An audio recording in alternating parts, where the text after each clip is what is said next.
Hi all of you, I am Pankaj and welcome to our channel avenue study. आज की हमारी video है geography की। Chapter number is 9th, planning and sustainable development in India, class 12th। Video number is 2nd। So guys, video number first की जो link है मैंने description में दे रखी है, प्लीज़ गाइज जाओ वहाँ पे। सबसे पहले आप वीडियो नंबर फर्स्ट देख लो ताकि आपको जो भी डाउट है और जो भी कॉन्सेप्ट है वो क्लियर हो सके, ठीक है। वीडियो नंबर 2nd में आ जाना, कोई दिक्कत नहीं है। पहले वीडियो नंबर फर्स्ट देख लो। एंड अगर आप इस चैनल पर नए हो तो प्लीज़ गाइज चैनल को सब्सक्राइब कर लो और बेल आइकन जरूर दबा देना ताकि आपको जो भी रेगुलर अपडेट्स हैं वो मिलती रहे। बिकॉज अब मैं जो चैप्टर्स की वीडियोस हैं वो काफ़ी ज़्यादा डालने वाला हूँ इस चैनल पे। तो प्लीज़ गाइस चैनल को सब्सक्राइब करने के साथ साथ बेल आइकन दबाना बहुत ज़्यादा ज़रूरी है, ठीक है। तो जैसा कि हमने वीडियो नंबर फर्स्ट में टॉपिक नंबर 4 पढ़ा था, तो इसमें स्टार्ट करेंगे हम टॉपिक नंबर 5 से। बहुत लोगों को कन्फ्यूजन हो जाती है। तो वीडियो स्टार्ट करने से पहले एक छोटी सी चीज़ आप लोगों की हेल्प करना चाहूँगा मैं। मुझे कमेंट आया था, बहुत कमेंट आए हैं कि भैया मुझे ये बता दो या सर कि बोर्ड के एग्जाम में एक्चुअली हमें क्वेश्चन में समझ नहीं आता कि क्वेश्चन में पूछा क्या है, तो हमें कैसे उसे अटेंड करना है, कैसे हमें लिखना है, ठीक है, कैसे क्वेश्चन को समझना है। तो पहले मैं उस चीज़ को पे थोड़ा सा आपको बताना चाहता हूँ। आ जाओ।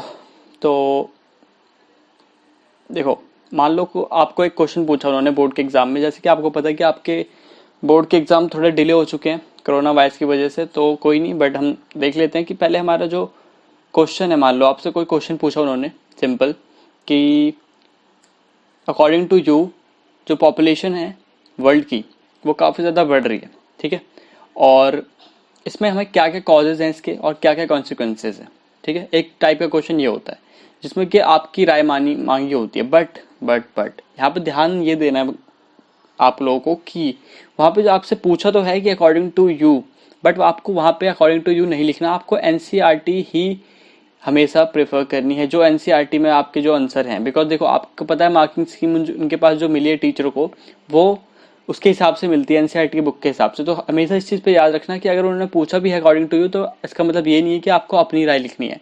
आप वहाँ पे प्लीज़ अपनी कुछ भी चीज़ें मत लिखिए जिसकी वजह से क्या होगा ना, जो आपने एक्सपेक्ट कर रहे हैं मार्क्स, आप खुद से बहुत होगा कि मैंने लिख दिया ये वो, बट ऐसा नहीं होगा, उसको उल्टा हो जाता है, मार्क्स बहुत ज़्यादा गंदे हो जाएंगे फिर जो आप सोच के जाते हो।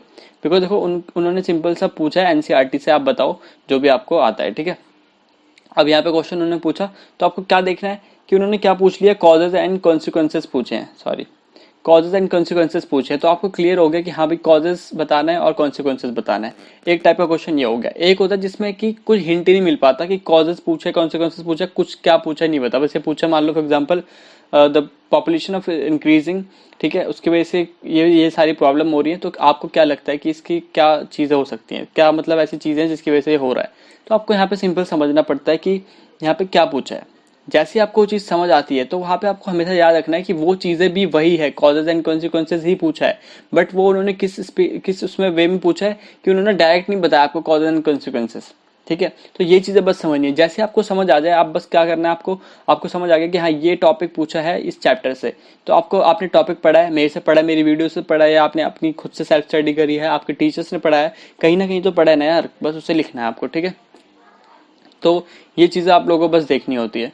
तो ये चीज़ें बताई थी मेरे को बस छोटी सी। चलो स्टार्ट करते हैं चैप्टर नंबर 9 जो है प्लानिंग एंड सस्टेनेबल डेवलपमेंट। तो इसका मतलब भी आपको पता होना चाहिए, ठीक है। क्या होता है कभी कभी हमें चैप्टर का मतलब ही नहीं पता होता, तो I am really sorry for that कि मैंने वीडियो नंबर फर्स्ट में आपको ये नहीं बताया कि प्लानिंग एंड सस्टेनेबल डेवलपमेंट होता क्या है। देखो सिंपल सा मतलब है, सबसे पहले हमें प्लानिंग करनी है, किस लिए, डेवलपमेंट करने के लिए, but in a sustainable manner. Clear हो गया, पहला स्टेप प्लानिंग करनी है डेवलप करने के लिए, किसमें, सस्टेनेबल डेवलपमेंट में। मतलब मैनर क्या होना चाहिए हमारा, सस्टेनेबल होना चाहिए, यानी कि हमें रिसोर्सेज को इस तरीके से यूज करना है कि हमारी आगे वाली जनरेशन भी उसे यूज कर सके और हम भी उसे अच्छे से यूटिलाइज कर सके। तो ये है इस चैप्टर का मतलब बेसिकली, ठीक है। तो फिफ्थ टॉपिक हम स्टार्ट करते हैं विदाउट वेस्टिंग एनी टाइम।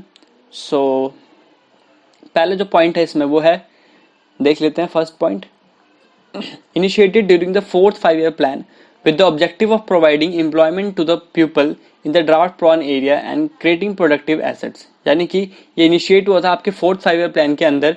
इसका मेन ऑब्जेक्टिव जो था ये था कि जो वहाँ के लोग हैं, जो ड्राफ्ट प्रॉन एरिया में जहाँ के जो लोग हैं वहाँ पे एम्प्लॉयमेंट क्रिएट कर सकें हम, ठीक है। वो कैसे होगा, बाय जनरेटिंग द एसेट्स, यानी कि हम वहाँ पे कुछ ऐसे एसेट्स बना देंगे जहाँ से कि फिर अपने आप क्या होगी, रेवेन्यू इंक्रीज होती जाएगी।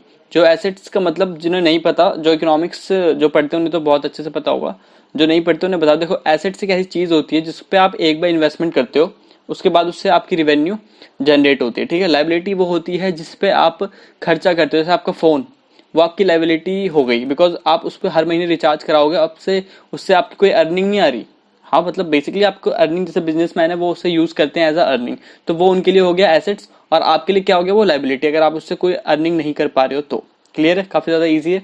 तो ये चीजें हुई। फर्स्ट पॉइंट में क्या हमने देखा कि स्टार्टिंग में इनका मतलब मेन ऑब्जेक्टिव यही था कि हम वहां के लोगों को एम्प्लॉयमेंट दे सके by generating any asset. Simple सी बात है, कोई प्रोग्राम आ रहा है तो वहां पे कुछ तो मतलब ऐसा कंस्ट्रक्शन होगा ना जिसकी वजह से ये सारी चीजें होंगी, ठीक है। पॉइंट नंबर सेकंड में देखो, initially this programme laid emphasis on the construction of labour intensive civil. मतलब इसका मतलब ये है कि इनिशियली जब स्टार्ट हुआ ये, तो सिंपल सी बात है वहां कंस्ट्रक्शन होगा। फॉर एग्जाम्पल देखो, मानो उन्होंने वहां पे एक डैम बनाना है, ठीक है, उन्होंने सोचा कि डैम बनाएंगे, तो डैम में सबसे पहले स्टेप क्या होगा, कंस्ट्रक्शन का।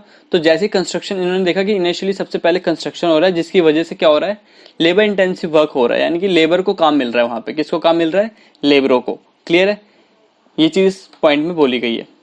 Third point is, later it impinges on irrigation projects, land development programs, afforestation, grassland development and creation of basic rural infrastructure such as electricity, road, market and services। यानी कि उसके बाद, पहले में तो क्या हुआ, कंस्ट्रक्शन हुआ, उसके बाद क्या हुआ, इरिगेशन प्रोजेक्ट्स आए, लैंड डेवलपमेंट के ऊपर ध्यान दिया गया, अफॉरेस्टेशन हुई, ग्रासलैंड के ऊपर ध्यान दिया गया, उसके बाद क्रिएशन ऑफ आपके रूरल इंफ्रास्ट्रक्चर। इन सब चीजों की वजह से भी क्या हुआ, कहीं ना कहीं एक इन्वायरमेंट जनरेट होता है, जिससे कि आप एक इंफ्रास्ट्रक्चर अगर बन गया तो देखो सिंपल सी बात है, फैक्ट्रीज वहां पे लगेंगी, फैक्ट्रीज लगेंगी तो लोगों को काम मिलेगा, काम मिलेगा तो एक इकोनॉमी, एक ऐसी एक इन्वायरमेंट बन जाएगा जहां पे आप खुद से अपनी रिवेन्यू को अर्न कर पाओगे, ठीक है। तो थर्ड पॉइंट में ये चीजें हमको देखने को मिली। Fourth point, marginal land utilization for agriculture due to increase in the population, this lead to ecological degradation। यानी कि सबसे पहले हमें पता होना चाहिए कि मार्जिनल लैंड क्या होता है। ओके, मार्जिनल लैंड देख लेते हैं। मार्जिनल लैंड का मतलब वो लैंड जो कि अभी कहीं ना कहीं हमारी इन्वायरमेंट को सपोर्ट कर रही है, बट हम उसे एग्रीकल्चर में यूज नहीं कर रहे, ठीक है। इतना सा ध्यान दो। जैसे कि फॉर एग्जाम्पल ये एक लैंड है, अब हम इसे एग्रीकल्चर के पर्पज से यूज नहीं कर रहे, बट इसमें कहीं ना कहीं मान लो जंगल है, ठीक है, जंगल है, तो ये इसके जो पेड़ पौधे हैं कहीं ना कहीं आपके ऑक्सीजन को इनहेंस कर रही है, ऑक्सीजन बढ़ा रही है हमारे इन्वायरमेंट में, तो हमारे इन्वायरमेंट को हेल्प कर रही है। बट जैसे हमारी पॉपुलेशन बढ़ जाती है, हम क्या करते हैं, इस मार्जिनल लैंड को भी काट के इसमें हम घर बनाने लग जाते हैं या एग्रीकल्चर के लिए यूज करने लग जाते हैं। तो जब हम इस मार्जिनल लैंड को एग्रीकल्चर पर्पज से यूज करते हैं तो कहीं ना कहीं हमारी इकोलॉजिकल डिग्रेडेशन होती है, जिसको हम कहते हैं इन्वायरमेंट का नुकसान होता है। तो इस चीज से बचने के लिए, तो ये पॉइंट, इस पॉइंट में फोर्थ पॉइंट में ये चीज कही गई है कि हम क्या करने लग गए, मार्जिनल लैंड को यूज करने लग गए, जबकि जैसे हमारी पॉपुलेशन बढ़ने लगी फॉर एग्रीकल्चर पर्पज, ठीक है। नेक्स्ट पॉइंट, फिफ्थ पॉइंट में बोला है, to avoid this situation alternative employment has increases. अब इस सिचुएशन को अवॉइड करने के लिए हमने क्या करा, और बाकी अल्टरनेटिव एम्प्लॉयमेंट सिचुएशंस को क्रिएट करा, जिसमें हम क्या कर सके, जितने भी एम्प्लॉयमेंट है वो और मतलब एम्प्लॉयमेंट या जॉब अपॉर्चुनिटी हम क्रिएट कर सके। सिंपल सी बात कि वहां पे और ज्यादा जॉब अपॉर्चुनिटीज होगी तो वहां पे एम्प्लॉयमेंट्स वहां पे काम कर पाएंगे, वहां पे लोग काम कर पाएंगे, जिससे कि क्या होगा, इस सिचुएशन को हम अवॉइड कर सकते हैं कि हर बंदा एग्रीकल्चर को उसमें ना घुस जाए, ठीक है। Next one is six point, development of water shed programme. यानी कि देखो इस चीज की काफी ज्यादा जरूरत थी। Development of water shed programme के अंदर बेसिकली हमें क्या करना होता है, रेन वाटर हार्वेस्टिंग पे ध्यान देना होता है।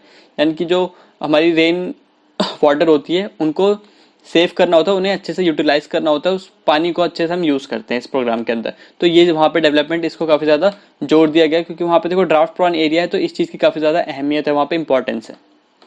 नेक्स्ट पॉइंट पे आ जाओ, पॉइंट नंबर 7, केस स्टडी। देखो केस स्टडी काफी ज्यादा इंपॉर्टेंट होती है, तो प्लीज गाइज अभी आप लोग के पास टाइम है तो यहाँ पे आप केस स्टडी पढ़ो, जितने भी आपके चैप्टर्स हैं उसकी केस स्टडी हमेशा आपको पता होनी चाहिए, एटलीस्ट थोड़ा बहुत उसके बारे में पता तो होना चाहिए अगर आपको अच्छे मार्क्स लाने हैं तो, ठीक है। अब देखो, tribal area region in Bharmour in is initiated by Gaddi. अब ये गद्दी वर्ड आपने 11th में सुना होगा, ठीक है, ये गद्दी वर्ड आपने 11th में सुना होगा। ये एक्चुअली एक ट्राइबल लोग होते हैं जो कि आपके हिमालयन रीजन से बिलोंग करते हैं। तो ट्राइबल लोग तो आपको पता है ना कौन होते हैं, जो मतलब जिनका कोई एक पर्टिकुलर एरिया नहीं होता जहां वो रहते हैं, जैसे जैसे उनकी काम की जो उनकी जरूरत होती है उस हिसाब से वो आगे बढ़ते रहते हैं, दूसरे स्टेट्स में मतलब चलते रहते हैं, और जहां भी उन्हें मिलता है जगह वहां पे कुछ दिनों के लिए रह लेते हैं अपने टेंट वेंट से तंबू लगा के, तो उन्हें हम कहते हैं ट्राइबल एरिया। तो उनके लिए क्या हुआ, एक इंटीग्रेटेड ट्राइबल डेवलपमेंट प्रोजेक्ट बनाया गया जिसको बोलते हैं ITDP। तो इसकी मदद से क्या हुआ, उनके लिए इस चीज़ों को लॉन्च की गई, जिससे कि उनकी जो हेल्थ लाइफ है क्वालिटी ऑफ लाइफ वो इम्प्रूव हो सके किनकी, गद्दी लोगों की, ट्राइबल्स पीपल्स की, स्पेशली गद्दी की बात की गई है यहाँ पे ड्राफ्ट प्रोन एरिया में। तो ये है आपका draft prone area 5th topic का। ठीक है, नेक्स्ट टॉपिक की तरफ बढ़ते हैं 6th। नेक्स्ट टॉपिक है सस्टेनेबल डेवलपमेंट। अब इसमें क्या है, देखो पहले जो टॉप पॉइंट है वो आपकी एक्चुअली डेफिनेशन है। Sustainable development Sustainable development is a development that meet the need of the present without compromising the ability of resources for future generation। वही बात जो मैंने आपको बताई है कि हमें कोई भी कॉम्प्रोमाइज नहीं करना, ना तो यहाँ अभी प्रेजेंट सिचुएशन में ना ही फ्यूचर की सिचुएशन में। मतलब हम भी यूज कर सके रिसोर्सेज को और जो हमारी फ्यूचर जनरेशन है वो भी अच्छे से उसे यूज कर सके। तो इसको हम कहते हैं सस्टेनेबल डेवलपमेंट। मतलब सस्टेनेबल का मतलब यही है सस्टेन करते हुए डेवलप करना है। ठीक है, तो रिसोर्सेज को हम कम से कम बर्बाद करें जिससे हम उसे अच्छे से यूज कर सकें। नेक्स्ट है सेकंड पॉइंट, केस स्टडी। इसमें भी केस स्टडी है, कौन सी, आपकी इंदिरा गांधी कैनल वाली। इसमें देखो क्या हुआ, इंदिरा गांधी कैनल के अंदर स्टेप फर्स्ट में उन्होंने ये सारी डिस्ट्रिक्ट को कवर करा। कौन कौन सी, गंगानगर, हनुमानगढ़, नॉर्थन बीकानेर के नॉर्थन पार्ट को स्टेप फर्स्ट में इन सबको कवर करा, इन तीनों को। उसके बाद स्टेप सेकंड में क्या हुआ, अब देखो कवर करने का मतलब है कि जैसे देखो मान लो ये डैम क्रिएट हुआ, कैनल क्रिएट हुआ, तो इन इस डिस्ट्रिक्ट में ऑटोमेटिकली इंफ्रास्ट्रक्चर को क्या करा गया, लोगों को यहाँ पे बसाया गया। तो वहाँ पे इंफ्रास्ट्रक्चर को भी फिर इन्हेंस करा गया। ठीक है, जैसे जैसे लोग वहाँ पे आए तो बहुत सारी चीज़ें वहाँ पे जनरेट हुई, गवर्नमेंट ने हेल्प करा। तो इस तरीके से क्या हुआ, एक प्रोजेक्ट की वजह से, इंदिरा गांधी कैनल की वजह से वहाँ पे बहुत सारी चीज़ें इंक्लूड होती चली गई। ठीक है, तो ये इसी तरीके से डेवलपमेंट करते हैं हम। Next one is step second में क्या हुआ, फिर बीकानेर, पूरा बीकानेर आ गया, अब जैसलमेर, बाड़मेर, जोधपुर, नागपुर, चूरू। ठीक है, इनको इंक्लूड कर लिया गया इस डेवलपमेंट में, मतलब इस प्रोजेक्ट के अंदर। अब आते हैं नेक्स्ट टॉपिक है जो आपका 7th और काफी ज्यादा इंपॉर्टेंट टॉपिक है, and this is the last topic of the chapter. जो आपका चैप्टर है इसमें लास्ट टॉपिक है ये, और जितने भी आपके ये टॉपिक्स हैं वो बोर्ड से काफी ज्यादा इंपॉर्टेंट है, बोर्ड के एग्जाम के लिए। तो इसमें देख लेते हैं हम। फर्स्ट पॉइंट देखो क्या बोला इन्होंने, the first requirement is strict implementation of water management policy. सबसे पहली रिक्वायरमेंट यहाँ पे ये होती है कि हम जो है वाटर पॉलिसी को, एक अच्छी सी वाटर मैनेजमेंट पॉलिसी लाएं जिसको हम स्ट्रिक्टली इंप्लीमेंट करें। ठीक है, इसके अंदर स्टेज फर्स्ट में क्या बोला, प्रोटेक्टिव इरिगेशन हुई है, और स्टेज सेकंड में क्या हुआ, एक्सटेंसिव इरिगेशन। देखो प्रोटेक्टिव इरिगेशन बता दूं सबसे पहले में क्या होती है, आपने 5th चैप्टर में पढ़ा होगा, लैंड एग्रीकल्चर वाले चैप्टर में। तो वो आपको पता है प्रोटेक्टिव और प्रोडक्टिव में, मतलब अगर आपको डीपली जाना है तो वहां पर जाके एक बार वो वीडियो देख लो, उसमें काफी ज्यादा इजी और क्लियरली मैंने बता रखा है। बट यहाँ पे थोड़ा सा मैं बता देता हूँ क्या होता है प्रोटेक्टिव। मान लो कि कोई एरिया है जहाँ पे मतलब कोई क्रॉप है जिसको 20 mm की वाटर नीड है, क्लियर। तो ये जो 20 mm है उसमें से 18 रेनफॉल के थ्रू नेचुरली मिल जाएगा उस क्रॉप को। बट जो 2% है, ठीक है, 2% जो बचा वो क्या होगा, वो हम खुद से इरिगेट करके उसे ला देंगे 2%। तो जब हमने क्या करा, 18 की उसे रिक्वायरमेंट, 20 की रिक्वायरमेंट थी, 18 तो नेचुरली मिल गई और 2% हमने खुद से डाली है मैन के थ्रू। ठीक है, जैसे हम कहते हैं। तो अब इससे क्या हुआ, इससे जो क्रॉप है वो प्रोटेक्ट हो गई, क्रॉप बच गई, कोई दिक्कत नहीं हुई। अब स्टेज सेकंड में क्या बोला, एक्सटेंसिव इरिगेशन। एक्सटेंसिव में क्या हो जाता है, उल्टा हो जाता है। जैसे कि अब 18% हम दे रहे हैं, इरिगेट कर रहे हैं, और 2% सिर्फ रेनफॉल हो रही है, 2% रेनफॉल और 18% इरिगेशन। तो इस वजह इसको हम क्या कहते हैं, एक्सटेंसिव इरिगेशन। इसमें ज्यादा इरिगेशन करनी पड़ती है हमें।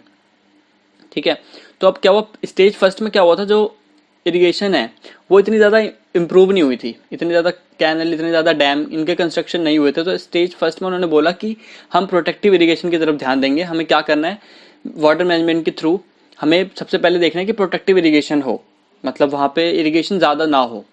ठीक है, सेकंड स्टेज में क्या हुआ, धीरे धीरे इंफ्रास्ट्रक्चर बड़ा, कैनल्स आ गए, जैसे कि इंदिरा गांधी कैनल हुआ। तो ये सारी कैनल्स की वजह से क्या हुआ, उन्होंने बोला ठीक है एक्सटेंसिव इरिगेशन अब थोड़ा हम कर सकते हैं, ज्यादा इरिगेशन हम कर सकते हैं, बट तभी भी फास्टर डेवलपमेंट करेंगे, मतलब कि ऐसे क्रॉप यूज करेंगे जो कि ज्यादा पानी को यूज ना करता हो। जैसे आपके सिट्रस फ्रूट हो गए, ठीक है, जितने भी आपके तरबूज, खरबूज, मतलब ऐसे क्रॉप जितने भी है, बाजरा, ये सारे क्रॉप्स हम यूज करेंगे जो कि ड्राई प्लेस में यूज हो सके, और वहां पे पानी की जो कमी है वो, मतलब पानी ज्यादा यूज ना हो उसमें, उस क्रॉप्स में। सिंपल सा मतलब ये है। ठीक है, काफी इजी है। कोई डाउट हो तो मुझसे आप कमेंट में पूछ सकते हो, वैसे कोई होना नहीं चाहिए डाउट। सेकंड टॉपिक पे आ जाओ, सेकंड पॉइंट पे, the cropping pattern shall not include water intensive crop. वही बात, जो क्रॉपिंग पैटर्न है यानी कि जो क्रॉपिंग आप कर रहे हो वो ऐसे नहीं होनी चाहिए जो कि ज्यादा वाटर यूज करे, वाटर इंटेंसिव क्रॉप नहीं होने चाहिए। ठीक है, क्लियर है। Third point, implementation of CAD programmes to reduce the convenience loss of water, यानी कि जो भी CAD प्रोग्राम्स में उन्होंने बोला है उसे हम यूज करें, उसे अच्छे से इनहेंस कर सके, उसे अच्छे से इम्प्लीमेंट करें, जिससे कि क्या हो, जो लॉस ऑफ वाटर है वो कम हो सके। जैसे कि देखो यहाँ पे आप देख सकते हो, दिखाता हूँ आपको। हाँ, the CAD programme such as lining of water, ठीक है, लाइनिंग ऑफ वाटर कोर्स, उसके बाद लैंड डेवलपमेंट एंड लेवलिंग, उसके बाद 12 बंदी जिसे हम कहते हैं, equal distribution of canal water in the command area of outlet shall be efficiently implemented to reduce the conveyances loss of water.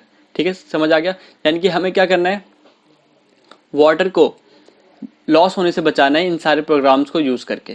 Clear है? चलो, next point is fourth, the area affected by water logging and soil salinity shall be reclaim, यानी कि वो वाले area जहाँ पे soil salinity ज़्यादा हो जाती है और वाटर लॉगिंग होती है। सॉइल सैलिनिटी का मतलब जैसे कि सॉइल में नमक की मात्रा बढ़ जाती है। कैसे? देखो, सिंपल सी बात है, अगर मान लो सॉइल के अंदर वाटर है तो वो वाटर ड्राई प्लेस की वजह से वहाँ पे बहुत ज़्यादा गर्मी है, तो वो वाटर इवेपोरेट हो जाएगा। इवेपोरेट होके क्या हो जाएगा ऊपर, और बचा क्या फिर उसमें नमक। तो वहाँ पे जो, जैसे कि आप देख सकते हो, ट्यूबवेल का जो वाटर यूज़ करते हैं जो लोग, ट्यूबवेल जो यहाँ पे दिल्ली में भी हैं या जो जहाँ भी आप रहते हो, तो वहाँ पे क्या होता है, नमक से एक परत होती है वाइट कलर की, तो उसे हम कहते हैं सॉल्ट। वो सॉल्ट क्या होता है, जब सिंपल सी बात है सॉइल में पानी है तो वहाँ पे वो इवेपोरेट हो जाएगा, उसके बाद बचेगा नमक। तो ये इसकी वजह से क्या होता है, जो सॉइल सैलिनिटी ज़्यादा काफ़ी बढ़ जाती है। तो उन्होंने बोला कि हमें ऐसे एरिया जहाँ पे सॉइल सैलिनिटी और वाटर लॉगिंग है वहाँ उसको रीयूज़ करना है। रिक्लेम मतलब रीयूज़ करना है उसे। कैसे करेंगे? वहाँ पे आप ऐसे क्रॉप उगाओ जो कि आपके इस सिचुएशन को फेस कर सकें। जैसे कि आपके जितने भी सिट्रस फ्रूट हो गए, मेरे को नहीं पता, बट आप देख लेना एक बार, जो भी गूगल पे सर्च करके, ऐसे कौन से क्रॉप्स होते हैं जो कि इस सिचुएशन में सर्वाइव कर जाते हैं। तो उन्होंने बोला कि हम ऐसे क्रॉप्स को यूज़ करेंगे जो इस सिचुएशन में सर्वाइव कर जाएं, जिसकी वजह से हम उस रिसोर्स को, वहाँ के ज़मीन को, उसकी लैंड को यूज़ कर सकें और सस्टेनेबल डेवलपमेंट में एक हेल्प हो सके। ठीक है। Point number fifth, the ecological development through afforestation, shelter belt, plantation and pasture. अब हमें इकोलॉजिकल भी, हमें इन्वायरमेंटली हेल्प करनी है अपनी, ठीक है, इन्वायरमेंट को। तो हम क्या करेंगे, अफॉरेस्टेशन करेंगे, plantation and pasture crop use करेंगे, जहाँ से, जिससे क्या हो, मतलब ज़्यादा वाटर यूज़ ना हो पास्चर क्रॉप यूज़ करके, और अफॉरेस्टेशन करेंगे जिससे कि आपकी रेनफॉल में हेल्प मिलेगी और आपकी जितने भी सॉइल को सपोर्ट करेगी, वो जितने भी आपके प्लांट्स हैं, ठीक है, जितने भी पेड़ है, आपको सॉइल सपोर्ट मिल जाएगा। तो उससे क्या होगा, सॉइल जो बह जाते हैं पानियों में वो नहीं होगा, जिसकी वजह से काफ़ी ज़्यादा हेल्प मिलेगी।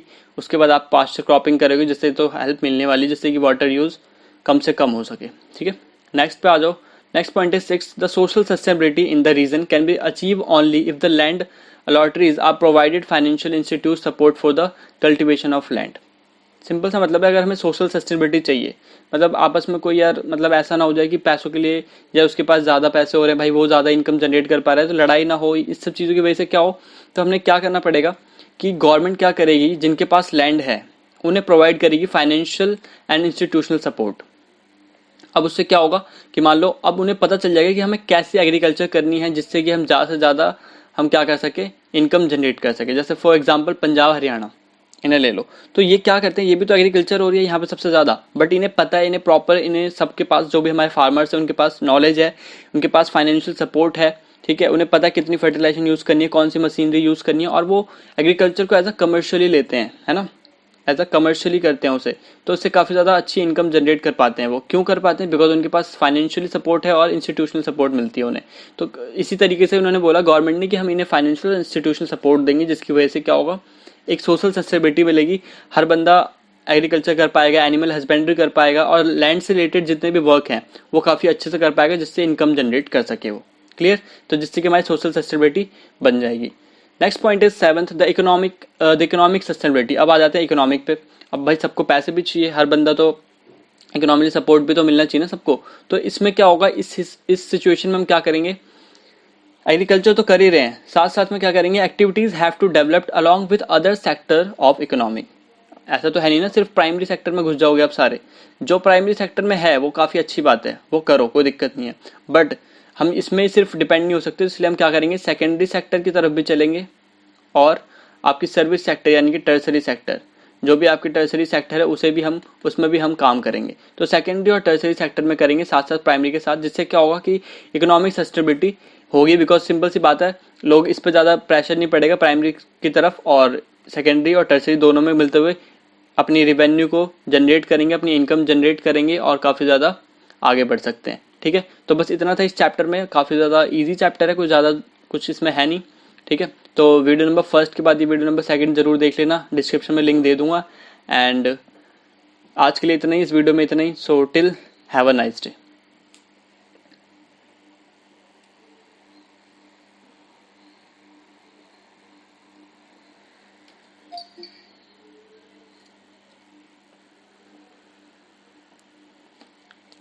Hello few, I am Pankaj and welcome to our channel avenue study. आज की हमारी वीडियो है ज्योग्राफी की, chapter number is 9 planning and sustainable development in India. Video number is second.